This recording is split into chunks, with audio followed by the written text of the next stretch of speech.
मैं जान सकती थी मुझे अपने बच्चों की शिक्षा को सही दिशा देने के लिए नए तरीकों की खोज करनी होगी। एक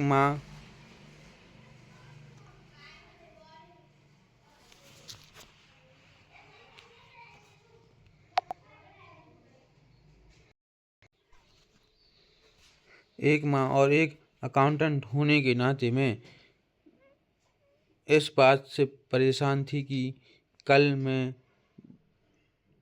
स्कूल में बच्चों को धन संबंधी शिक्षा या वित्तीय शिक्षा नहीं दे सकती। हाई स्कूल खत्म होने से पहले ही आज के युवाओं के पास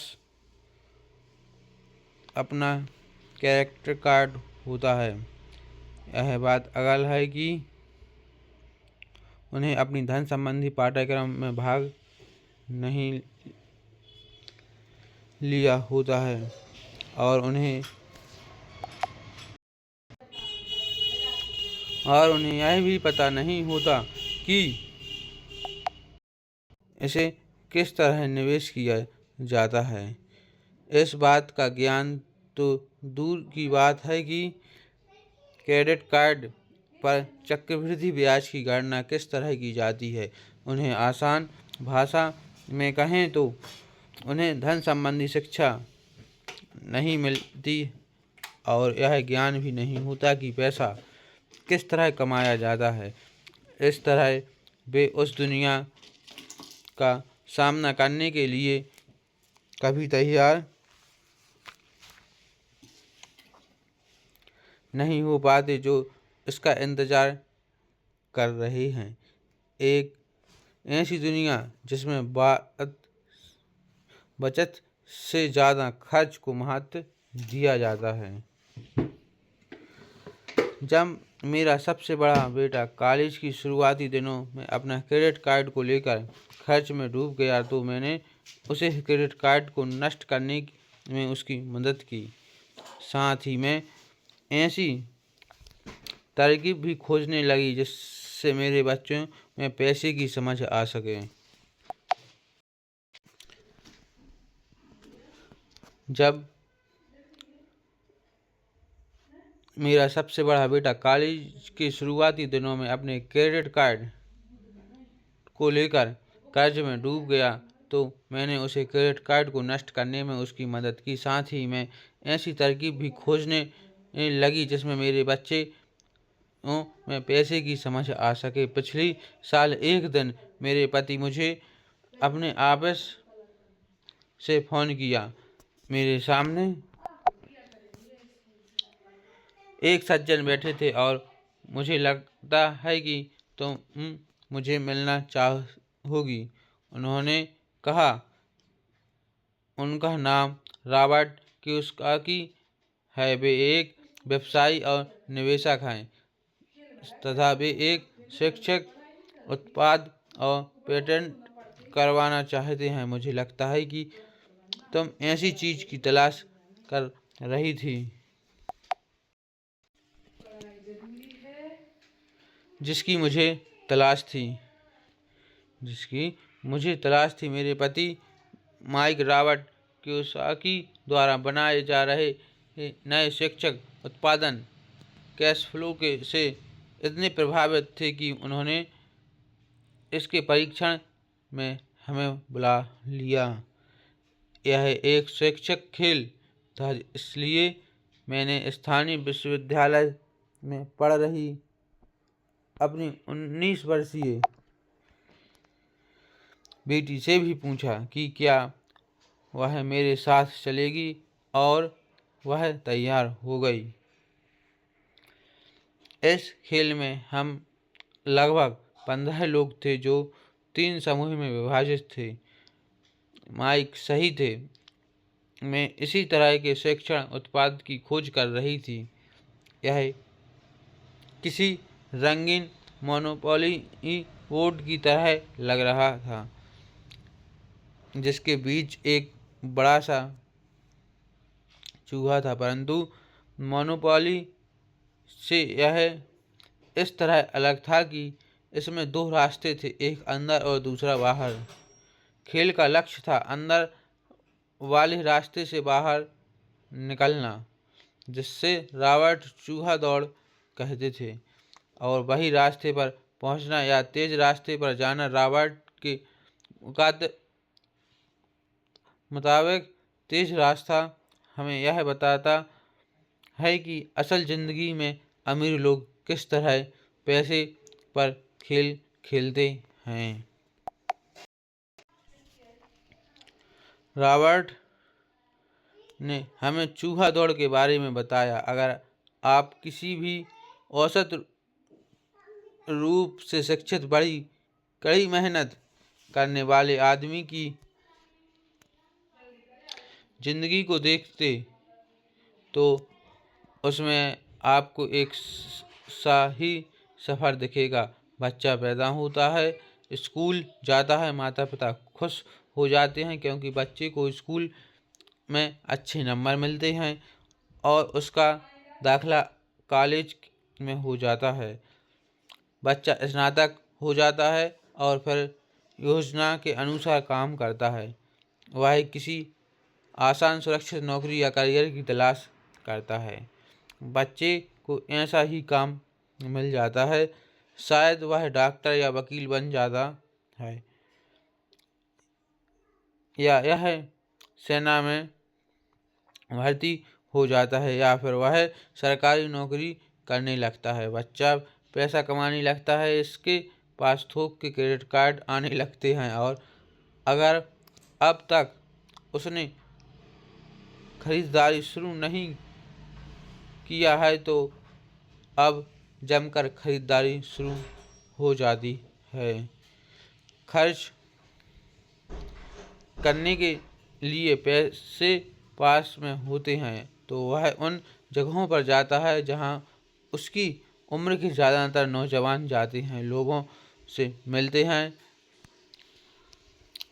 ट्रेडिंग करते हैं और कभी कभार शादी भी कर लेते हैं। अब जिंदगी में मज़ा आ जाता है क्योंकि आजकल पुरुष और महिलाएं दोनों नौकरी करते हैं, दोनों तनख्वाहें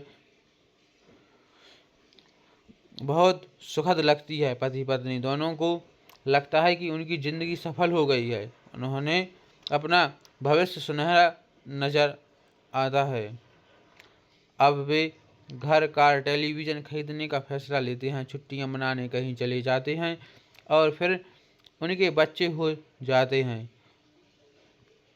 बच्चों के साथ उनके खर्च भी बढ़ जाते हैं। खुशहाल पति पत्नी सोचते हैं कि ज़्यादा पैसा कमाने के लिए अब उन्हें ज़्यादा मेहनत करनी चाहिए। उनका करियर अब उनके लिए पहले से ज़्यादा मायने रखता है। वे अपने काम में ज़्यादा मेहनत करने लगते हैं ताकि उन्हें प्रमोशन मिल जाए या उनकी तनख्वाह बढ़ जाए। तनख्वाह बढ़ती है पर उनके साथ ही दूसरा बच्चा पैदा हो जाता है।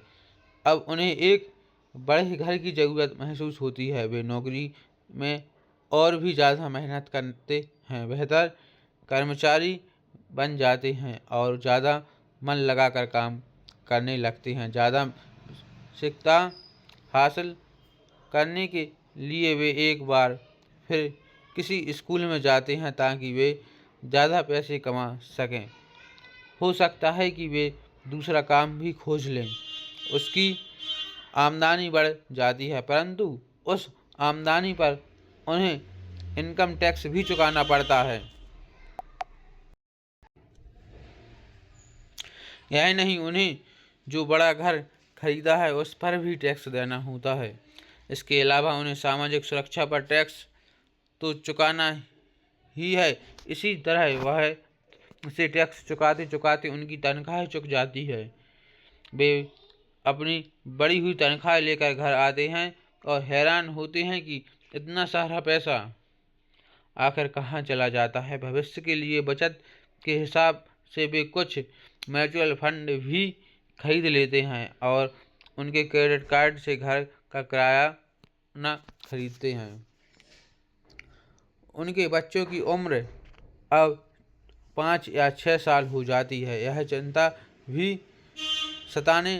उन्हें सताने लगती है कि बच्चों के कॉलेज की शिक्षा के लिए भी बचत ज़रूरी है। उसके साथ ही उन्हें अपने रिटायरमेंट के लिए पैसा बचाने की चिंता भी सताने लगती है। 35 साल पहले पैदा हुए यह खुशहाल दंपत्ति अब अपनी नौकरी के बाकी दिन चूहा दौड़ में फंस कर बिताते हैं। वे अपनी कंपनी के मालिकों के लिए काम करते हैं, सरकार को टैक्स चुकाने के लिए काम करते हैं और बैंक में अपनी गिरवी संपत्ति तथा क्रेडिट कार्ड के कर्ज को चुकाने के लिए काम करते हैं। फिर वे अपने बच्चों को यह सलाह देते हैं कि उन्हें मन लगाकर पढ़ना चाहिए,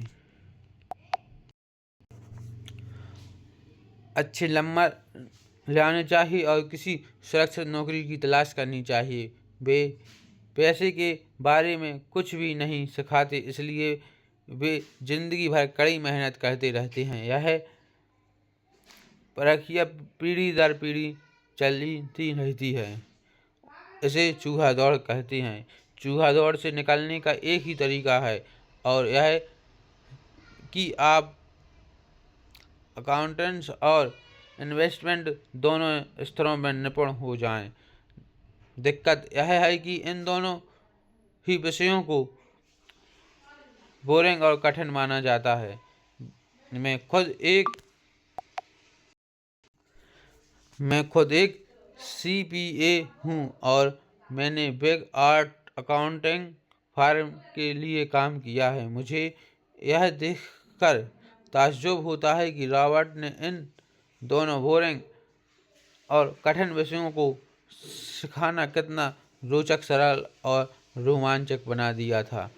सिखाने की प्रक्रिया इतनी अच्छी तरह छुपा ली गई थी। जब हम चूहा दौड़ से बाहर निकलने के लिए जी जान लगा रहे थे तो हमें यह ध्यान ही नहीं रहा कि हम कुछ सीख रहे हैं। शुरू में तो हम एक नए शिक्षण खेल का परीक्षण कर रहे थे, परंतु जल्द ही इस खेल में मुझे और मेरी बेटी को मज़ा आने लगा। लेकिन खेल के दौरान हम दोनों ऐसे विषयों पर बात करने रहे थे जिसके बारे में हम पहले कभी बात नहीं की थी। एक लेखापाल होने के कारण इनकम स्टेटमेंट और बैलेंस शीट से जुड़ा खेल खेलने में मुझे कोई परेशानी नहीं हुई।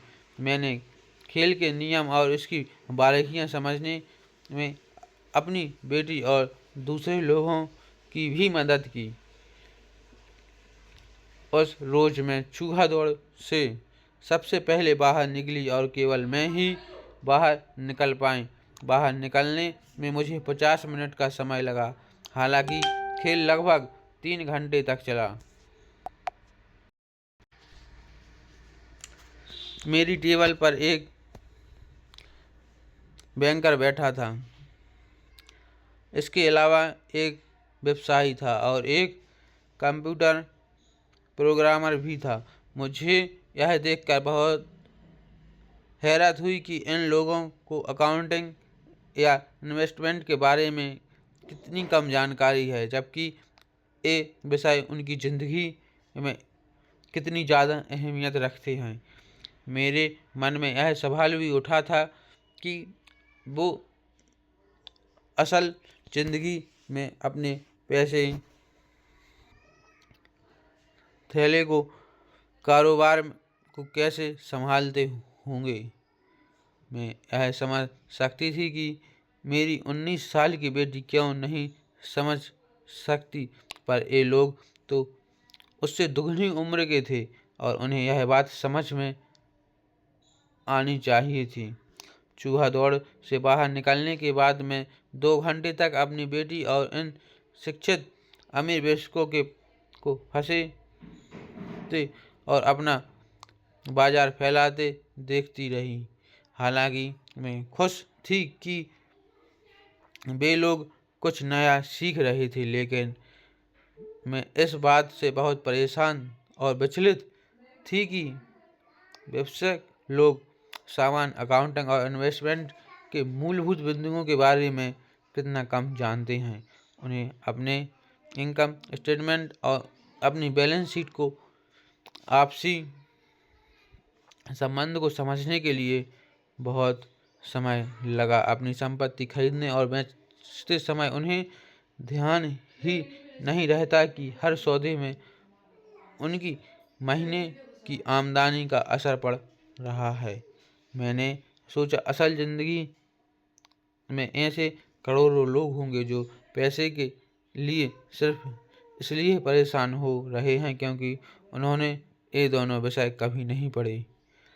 मैंने मन में सोचा, भगवान का शुक्र है कि हमें मज़ा आ रहा है और हमारा लक्ष्य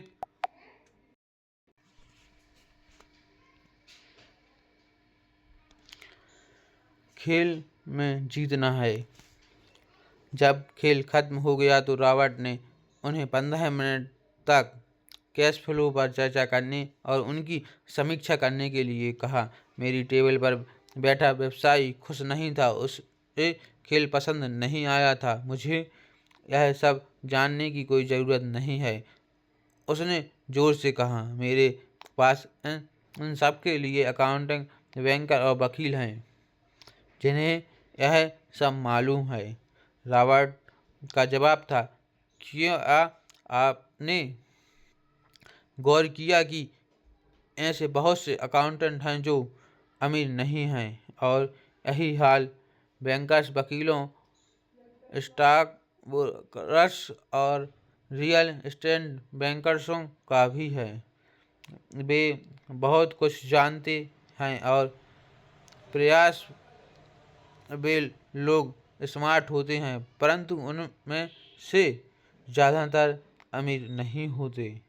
क्योंकि हमारे स्कूल हमें वह सब नहीं सिखाते जो अमीर लोग जानते हैं, इसलिए हम इन लोगों से सलाह लेते हैं। परंतु एक दिन जब आप किसी हाईवे पर कार से जाते हैं, आप ट्रैफिक जमा में फंस जाते हैं, आप बाहर निकलने के लिए झटपटाते हैं, तब आप अपनी दाईं तरफ देखते हैं तो वहां आप देखती हैं कि आपका अकाउंटेंट भी उसी ट्रैफिक जाम में फंसा हुआ है। फिर आप अपनी बाईं तरफ देखते हैं और आपको वहां अपना बैंकर भी उसी हाल में नज़र आता है। इससे आपको हालात का अंदाज़ा हो जाएगा। कंप्यूटर प्रोग्रामर भी इस खेल से प्रभावित नहीं हुआ था। वह सीखने के लिए मैं सॉफ्टवेयर खरीद सकता हूँ। बैंकर जरूर प्रभावित हुआ था। मैंने स्कूल में अकाउंटेंट सीखी थी, परंतु मैं अब यह नहीं समझ पाया था कि इसे असल ज़िंदगी में किस तरह काम में लाया जाए। अब मैं समझ गया, मुझे चूहा दौड़ से बाहर निकलने के लिए खुद को तैयार करने की ज़रूरत है। परंतु मेरी पुत्री के विचारों से मैं सबसे ज़्यादा रोमांचित हुई। उसने कहा, मुझे सीखने में बड़ा मज़ा आया। मैंने इस बारे में बहुत कुछ सीखा कि पैसा असली में किस तरह काम करता है और इसका निवेश किस तरह किया जाना चाहिए। फिर उसने आगे कहा, अब मैं जानती हूँ कि मैं अपने काम करने के लिए किस तरह का व्यवसाय चुनूँ, और यह व्यवसाय चुनने का कारण नौकरी की सुरक्षा, उसमें मिलने वाले फ़ायदे या तनख्वाह नहीं होंगे। अगर मैं इस खेल में सिखाई जाने वाली बातें सीख चुकी सीख जाती तो मैं कुछ भी करने के लिए आज़ाद हूँ, और वह सीखने के लिए आज़ाद हूँ जो मैं दिल से सीखना चाहती हूँ। अभी तक मुझे इस चीज़ को सीखना पड़ा था कि जिससे मुझे नौकरी पाने में मदद मिले। अगर मैं यह खेल सीख जाती तो मुझे नौकरी की सुरक्षा और सामाजिक सुरक्षा की ज़्यादा चिंता नहीं होगी, जैसे कि मेरी बहुत सी सहेलियों को होती है। खेल खत्म होने के बाद मुझे रॉबर्ट से बात करने के लिए ज़्यादा समय नहीं मिला। हमने उनकी योजना पर आगे बात करने के लिए बाद में मिलने का फैसला किया। इतना तो मैं जानती थी कि इस खेल के बहाने रॉबर्ट यह चाहते थे कि लोगों के में पैसे की बेहतर समझ विकसित हो जाए। यही कारण था कि मैं उनकी योजनाओं के बारे में ज़्यादा जानने के लिए उत्सुक थी। मेरे पति और मैंने रॉबर्ट को उनकी पत्नी के साथ अगले हफ्ते मीटिंग रख ली। हालांकि यह हमारा पहला सामाजिक मेलजोल था, फिर भी हमें ऐसा महसूस हो रहा था कि जैसे हम एक दूसरे को बरसों से जानते हों। हमने पाया कि हमसे बहुत सी बातें एक जैसी हैं। हमने बहुत सी विषयों पर बातें की, खेलों, नाटकों, स्थिरताओं और सामाजिक आर्थिक विषयों पर। हमने बदलती हुई दुनिया के बारे में भी बातें की। हमने इस मुद्दे पर बहुत समय तक विचार किया कि ज़्यादातर अमेरिकी कैसे अपने रिटायरमेंट के लिए बहुत कम पैसे बचा पाते हैं। यह बिल्कुल भी नहीं पता पाते। हमने सामाजिक सुरक्षा और मेडिकेयर की लगभग दवाइयाँ हासिल पर भी विचार किया। क्या हमारे बच्चे को 7.5 करोड़ वृद्ध लोगों के रिटायरमेंट के लिए टैक्स चुकाना होगा? हम हैरान थे कि लोग पेंशन योजना के भरोसे बैठकर कितना बड़ा खतरा मूल्य ले रहे हैं। रॉबर्ट की सबसे बड़ी चिंता यह थी कि अमीरों की और गरीबों के बीच फैसला लगातार बढ़ता जा रहा है। ऐसा न सिर्फ अमेरिका में हो रहा है बल्कि पूरी दुनिया में हो रहा है। रॉबर्ट स्वशिक्षित और स्वनिर्मित व्यवसायी थे। वे दुनिया भर में निवेश कर चुके थे और 47 वर्ष की उम्र में रिटायर होने में सफल हो गए थे। वे काम इसलिए कर रहे थे क्योंकि उन्हें भी बहुत बड़ी चिंता थी जो मुझे अपने बच्चों को लेकर सता रही थी। वे जानते थे कि दुनिया बदल चुकी है, परंतु इसके बावजूद शिक्षा पद्धति बिल्कुल नहीं बदली थी। रॉबर्ट के अनुसार बच्चे सालों तक तकियानुसी शिक्षा पद्धति में अपना समय गुजारते और ऐसे विषय पढ़ते हैं जो उनके जीवन में कभी भी कहीं भी काम नहीं आने वाले हैं, और वे ऐसी दुनिया के लिए तैयारी कर रहे हैं जिसका अब नामो निशान भी नहीं बचा है।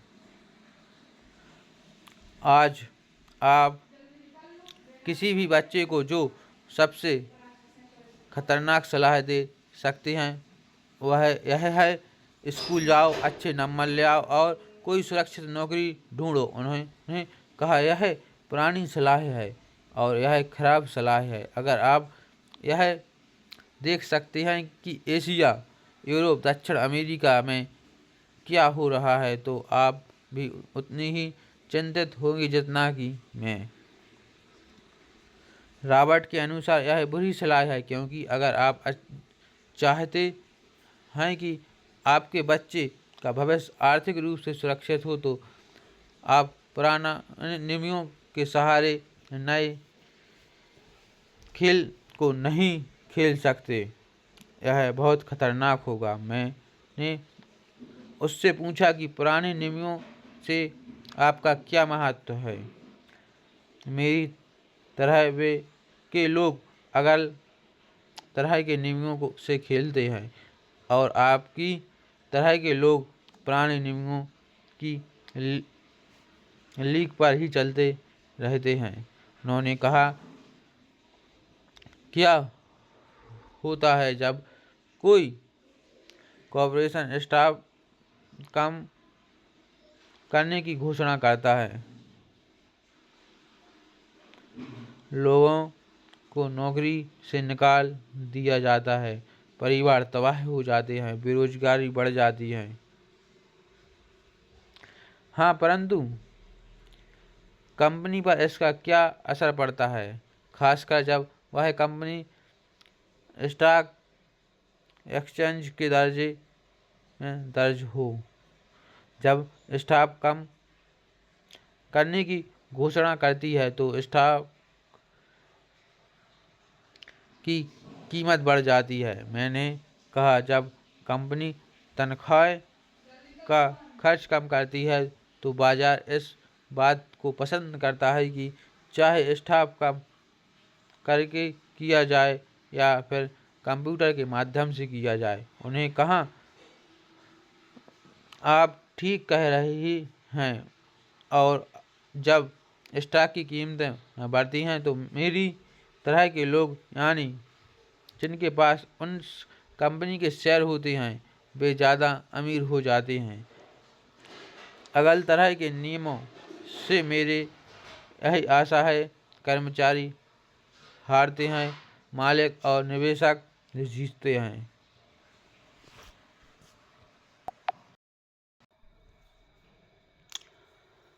रॉबर्ट कर्मचारी और मालिक के बीच के फर्क को समझा रहे थे। यह फर्क था अपनी किस्मत पर खुद अपना नियंत्रण होना या फिर अपनी किस्मत पर किसी दूसरे का नियंत्रण होना।